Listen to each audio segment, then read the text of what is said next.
नमस्कार, जय गजानन. तुमच्या सगळ्यांचं आपल्या चॅनलमध्ये खूप खूप स्वागत आहे. श्री गजानन महाराजांची भक्ती, सेवा, उपासना, नामस्मरण करताना आपल्या सगळ्यांना पडलेला एक प्रश्न, तो म्हणजे आपण श्री गजानन महाराजांचा गणगण गणातभोवती या मंत्राचा जप करावा की आपण ज्या गुरूंनी आपल्याला मंत्र दिलेला आहे त्या गुरु मंत्राचा जप करावा. तर आजच्या व्हिडिओमध्ये याबद्दलचीच माहिती असणार आहे की आपण गणगण गणातभोवती या मंत्राचा जप करावा की गुरु मंत्राचा जप करावा.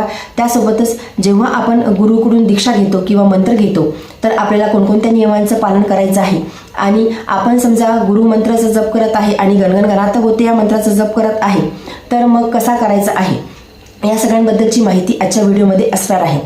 आपण श्री गजानन महाराजांचं नामस्मरण करताना गणगण गणातभोवती या मंत्राचा जप करतो आणि समजा कुणी सगुण रूपामध्ये गुरु केलेले असतील तर गुरुमंत्र हा दिला जातो. मग गुरुमंत्र हे वेगवेगळ्या पद्धतीचे असतात. सगळ्यात अगोदर एक गोष्ट मला तुमच्यासोबत क्लिअर करायची आहे की हरी अनंत आहे आणि हरीच्या कथा देखील अनंत आहेत. म्हणजे हरी हे अनंत स्वरूपामध्ये आहे, म्हणजे भगवंत हा अनंत स्वरूपामध्ये आहे आणि भगवंताच्या कथा देखील अनंत स्वरूपामध्ये आहे. म्हणजे भगवंताचे रूप वेगवेगळे आहेत, भगवंताच्या कथा देखील तशाच वेगवेगळ्या आहेत. त्यामुळे आपण कुठल्याही मंत्राचा जप करू तर आपल्याला त्या भगवंताचीच प्राप्ती होणार आहे, त्या एका चैतन्याचीच प्राप्ती होणार आहे. त्यामुळे यामध्ये कन्फ्यूज व्हायची गरज नाही की आपल्या इष्टस्थानी महाराज आहेत मग आपण गणगण गणातभोवती या मंत्राचा जप करावा की कुणी समजा सगुण रूपामध्ये गुरु केलेला आहे त्या गुरुमंत्राचा जप करावा.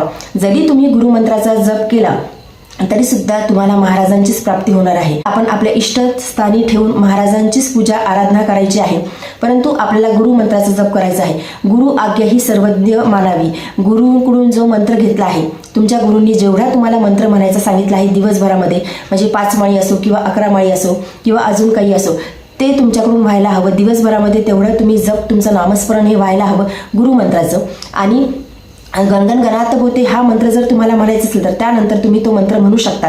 परंतु जरी तुम्ही गुरुमंत्राचा जप करत असले तरी सुद्धा तुमच्या मनामध्ये, तुमच्या नजरेमध्ये महाराजांनाच ठेवा. इष्टस्थानी जर का तुम्ही महाराजांना मानत असाल तर महाराजांना इष्टस्थानी ठेवून तुम्ही तुमच्या गुरुमंत्राचा जप करा. तुमची गुरु आज्ञा जी असेल ती की दिवसभरामध्ये एवढा मंत्र जप तुम्हाला पूर्ण करायचा आहे. गुरु हा आवर्जून करावा. गुरु आपल्या जीवनामध्ये असणं अत्यावश्यक आहे. आपण जेव्हाही एखादे गुरु करतो तेव्हा त्या गुरुची जी आज्ञा असेल ती सर्वस्व मानावी आणि त्या मार्गावरती आपण चालावं. गुरु आपल्या जीवनामध्ये आवश्यक का आहे? सगुण रूपातले गुरु आपल्या जीवनामध्ये आवश्यक आहेत. म्हणजे आपण तर महाराजांना गुरु मानतो आहेत, महाराज आपले सर्वज्ञ आहेत, सर्वस्व आहेत, तरी सुद्धा सगुण रूपामधले गुरु यासाठी असायला हवे की आपण जेव्हा गुरु म्हणजे आपल्याला एवढं सखोल ज्ञान त्या गोष्टीचं नसते, परंतु गुरु आपल्याला एक मार्ग दाखवतो आणि आपण त्या मार्गावरती जेव्हा चालतो तेव्हा आपल्याला भगवंताची प्राप्ती होते. त्यामुळे गुरु असणं आवश्यक आहे. आणि जेव्हा आपण गुरु करतो, गुरु मंत्र आपण त्यांच्याकडून घेतो, त्यावेळी गुरुमंत्र घेतल्याच्या नंतर गुरुमंत्र जेव्हा आपण घेतो तेव्हा काही गोष्टीचं पालन करणं, काही नियमांचं पालन करणं हे आपल्याला अत्यावश्यक आहे. तर त्यातला सगळ्यात पहिला नियम असा आहे की जेव्हाही आपण गुरुमंत्र घेतो, गुरु दीक्षा घेतो, त्यावेळी आपण गुरुमंत्र जो आहे तो कुणालाही सांगायचा नाही. म्हणजे कुणाला सांगायचं नाही. समजा एका घरामध्ये 4 व्यक्ती आहेत आणि 4ही व्यक्तीने एकच गुरु केलेले आहेत, मग अशा कंडिशनमध्ये तुम्ही तो मंत्र घरच्या व्यक्तींना, म्हणजे ज्यांनी गुरु केला आहे त्यांना तुम्ही तो मंत्र डिस्कस करू शकता, त्या मंत्राबद्दल तुम्ही बोलू शकता.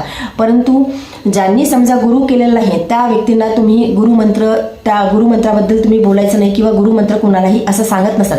गुरूंनी आपल्याला जो मंत्र सांगितला आहे, आपल्या कानामध्ये जो मंत्र सांगितला आहे तो मंत्र कुणालाही सांगायचा नाही जोपर्यंत गुरु आज्ञा होत नाही तोपर्यंत. म्हणजे आपण समजा आता एक गुरु केला आहे, त्या दुसऱ्या व्यक्तीने तोच गुरु केला आहे, मग ते दुसरे जे व्यक्ती आहेत ते जे व्यक्ती आहेत ते आपले गुरु भाऊ किंवा गुरु बहीण असतात, त्यांच्यासोबत आपण मंत्र बोलू शकतो, त्या मंत्राबद्दल आपण त्यांच्यासोबत डिस्कस करू शकतो. परंतु अन्य कुठल्याही व्यक्तीसोबत आपण तो मंत्र डिस्कस करू शकत नाही. म्हणजे तुम्हाला कधी काही प्रश्न विचारायचा असेल की मी गुरुमंत्राचा जप करू की मी गणगण गणातभोवती या मंत्राचा जप करू, तर तुम्हाला जो गुरुमंत्र दिलेला आहे तो स्पेसिफाय तुम्ही करायचा नाही. गुरुमंत्र हा कधीच कुणाला सांगायचा नसतो.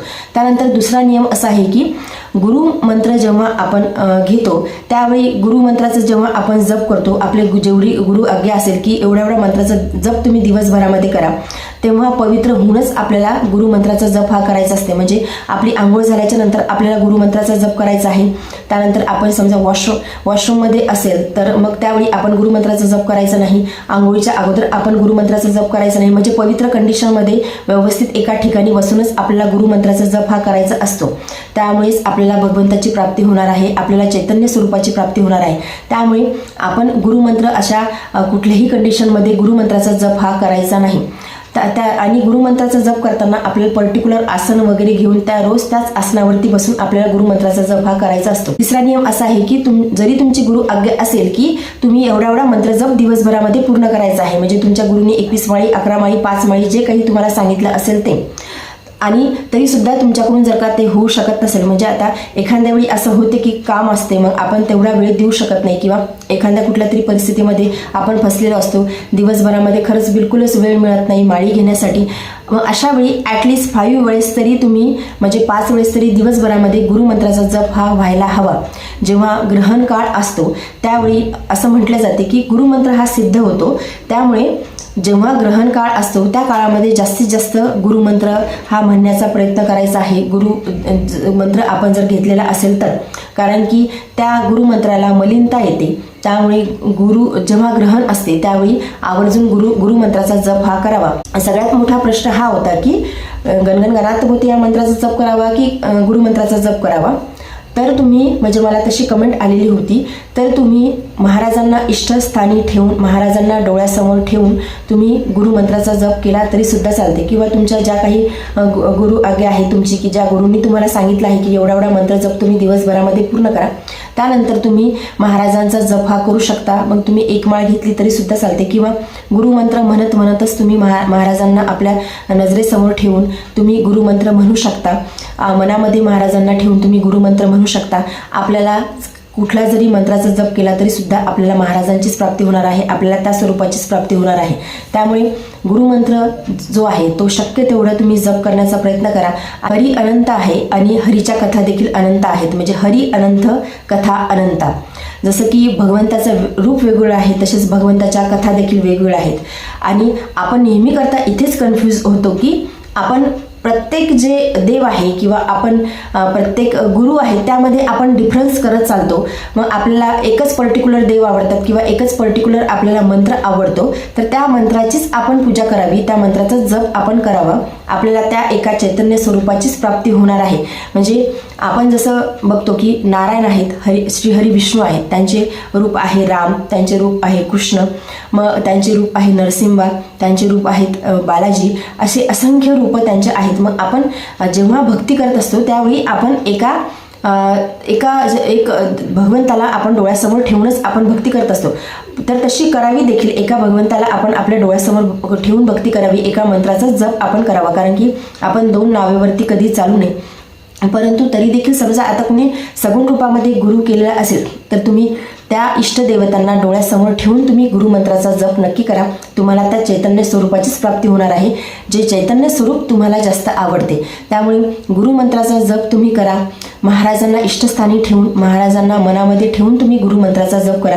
आणि तुमची जी गुरु आज्ञा आहे ती गुरु आज्ञा जी आहे त्या गुरु आज्ञावरती चालण्याचा प्रयत्न करा. त्यामुळेच तुम्हाला चैतन्य स्वरूपाची प्राप्ती होणार आहे, त्यामुळेच तुम्हाला भगवंताची, महाराजांची प्राप्ती होणार आहे. वेळोवेळी गुरूंकडून आपल्याला मार्गदर्शन घडणे आवश्यक आहे, कारण की आपण ज्या अध्यात्माच्या मार्गावरती चालत आहोत त्या अध्यात्माच्या मार्गावरती आपल्याला सगुण रूपातील गुरु असणं आवश्यक आहे. त्यामुळे तुमची जी गुरु आज्ञा आहे ती तुम्ही ऐका. जो गुरुमंत्र तुम्हाला दिलेला आहे त्या मंत्राचा तुम्ही जप करू शकता. ज्यांनी गुरु केलं नसेल त्यांनी आवर्जून गुरु करावा, कारण की आपल्या आयुष्यामध्ये आपल्याला गुरु असणे अत्यंत आवश्यक आहे. गुरु यासाठी असणे आवश्यक आहे की गुरु आपल्याला एक मार्ग दाखवतो, आपल्याला गुरु हा तारून नेतो. आपल्याला ज्या रस्त्यावरती जायचं आहे, आपण जो रस्ता पकडला आहे त्या मार्गापर्यंत, त्या डेस्टिनेशनपर्यंत गुरु आपल्याला नेऊन पोहोचवतात. महाराज अर्थात आपले गुरु आहेत, म्हणजे ज्यांना समजा आता गुरु केला नाही मग त्यांनी महाराजांना जर गुरु मानला असेल, महाराज आपले गुरुच आहेत.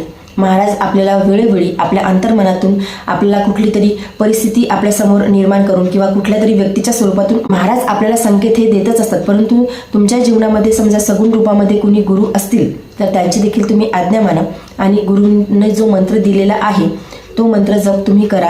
फक्त एवढंच आहे की तुम्ही जर का महाराजांना इष्टस्थानी ठेवून गुरुमंत्राचा जप करत असेल तर महाराजांना आपल्या मनामध्ये इष्टस्थानी ठेवून तुम्ही गुरुमंत्राचा जप हा करू शकता. तर आजच्या व्हिडिओमध्ये एवढंच. व्हिडिओ जर तुम्हाला आवडला असेल तर व्हिडिओ लाईक करा, चॅनलवरती नवीन असेल तर चॅनलला सबस्क्राईब करा. जय गजानन, धन्यवाद.